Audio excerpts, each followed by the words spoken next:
Bill, I really wanted to talk to you because you wrote a great piece after the election. And in it, you talk about, and one of the many points that you make is that there is a mass movement on the right, and that it has an armed wing, is what you explained, and that we can't ignore it. And I think we saw that mass movement on display on Wednesday. What are, like, maybe just tell us more about the contours as you see it of that movement, and we can begin to talk about how you even break it up. I think there's a lot of denial about the fact that there is even a right-wing movement. Well, you know, that is what you just said is so incredibly important. That you're right, within the left, the broad left, there really has been a denial. And in fact, as we were going into the 2020 elections earlier in the year, there was still a tendency to look at the elections as between two individuals, Biden and Trump, as opposed to understanding that Trump was a stand-in for this growing monster, this right-wing populist movement, so that we were actually running against a movement. This is a movement that is very dangerous, has a long history in the United States, and has become more and more rabid over the years as they see the country changing, as the grievances that I would say it can be summarized in "it doesn't pay to be white anymore" became more and more part of what was driving this force. Or it pays equal to be white. Well, no, you see, the thing is, Francesca, they believe that they are the victims of what they call white genocide. It's not even just discrimination anymore. It's that these right-wing populists and fascists are in fact arguing that white people are being driven out of existence. I mean, it's insane. But we saw it, and we saw this armed wing make its presence known. And one thing I was listening earlier when you both were talking about what actually happened there. I think we have to be careful. There were elements of those fascists that seemed very disorganized, but then there were others that were very well armed and seemed quite intent on bringing harm to the legislators. And I think that when I was listening to Nancy Pelosi talk on 60 Minutes earlier about the fear in the staff when these fascists came into their offices and were banging on doors, I think that they didn't quite know, some of them didn't quite know what they were going to do when they came in, but others, I think, had an intention to whack, or at least, whack and maybe string up and string away some of these legislators.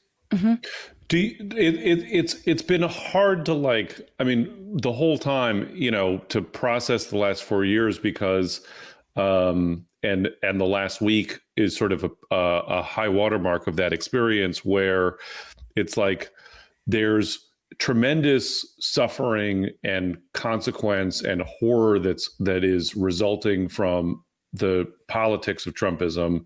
You know, 4 people died on Wednesday. You know, that the African-American woman was attacked in Los Angeles, just walking by a protest. You know, so there's like trying to reconcile, and at the same time, they seem incredibly stupid and embarrassing. And it's sort of hard to synthesize, like, is it just like a super racist clown car? Or is it, you know, crystal knocked, as Arnold Schwarzenegger said today? Or is it somehow both? Like, I don't, you know, and then what are the implications of that analysis either way for what the strategy should be going forward? I think it's a little bit of both, man. I think I used on an earlier interview today the reference to anarcho-fascist, and some of our anarchist friends might object to that. But I think that there really seriously, is. fuck those people. Well, you know, look, I think that. Fuck you right back, NATO. We'll talk about anarchism another time. There are the fascists that we're dealing with. We can schedule a meeting to talk about anarchism, but you wouldn't make it. It's in the bonus content. Become a patron. Oh my God, Bill, please talk. No, that's all right. See, these anarcho-fascists, the anarchism there is not about disorganization. And it's not even about lack of leaders.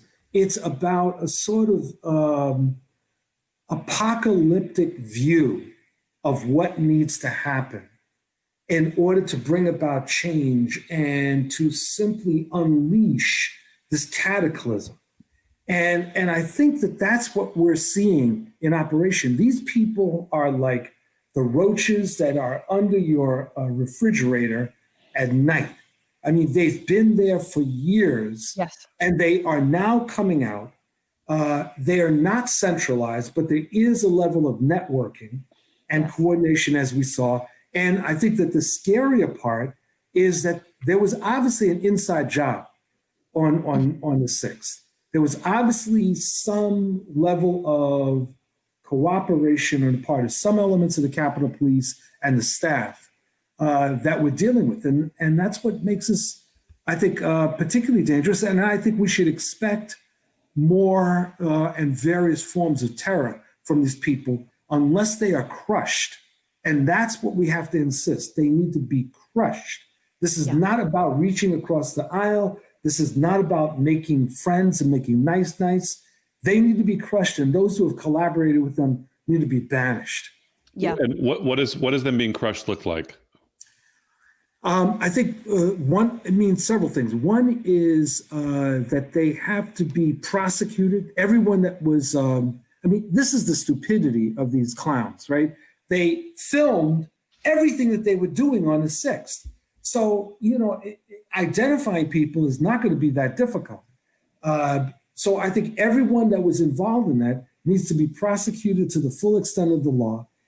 People have to be banned from social media.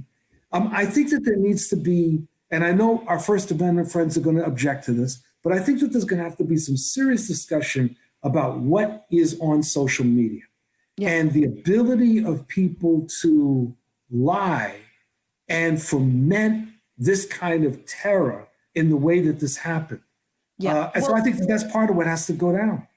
I think that's a really good point, and it's a whole separate conversation. But I do just want to mention that we have a misunderstanding of the internet. We think that the internet is just like we think that our government is a democracy, just that like we think the state is neutral. Mm-hmm. That if you just put good people in there, everything will change completely without fundamentally changing the structure itself. And I think that's wrongheaded. So I wouldn't ever say that, that without change, our democracy is perfect. Nor, just as I wouldn't say without change, our internet is somehow perfect or a democracy or allows for a plurality of voices. Women, people of color, especially queer people, get brutalized and harassed and bullied, and they have been. And you'll hear that the loudest voices who are saying that this is about free speech are always white men, straight white men. So let's just not get that confused. I'm right here. Name NATO Green. Yeah. But I want to just say, Bill, with all this, not sort of no middle ground and not working with them, I'm feeling that. I'm feeling that really, really strongly. And in the same way that I've always felt like the Democrats that bipartisanship is overrated, I don't think that we need to be reaching out to these people. But what you're seeing is there's a certain narrative right now that these people were the working class. These are the disaffected, left behind, snubbed by democratic neoliberal working class. Even though there was a tech CEO, a son of a Brooklyn judge, a indie rocker, an elected official, even though they definitely weren't working class, but there is such a drive to try and empathize with Trumpism as, oh, this is the working class that we've forgotten. What's your response to that, even as it comes from the left? I think it's a misanalysis. That whether you're looking at the Tea Party or you look at Trump's base, it's not the poor, it's not the white poor. It tends to be, in both cases, more people that are middle income who are feeling crushed by both the poor and the rich, who are fearing what will happen as opposed to experiencing the collapse. There was in the 2016 election, there was this discussion that was going on in the Teamsters union. And I was privy to this exchange where this one guy— For the listeners who are not familiar with the labor movement, the Teamsters Union is a very famous union of people who drive horse and buggies. Right. and in this case, it was some people from the railroad industry.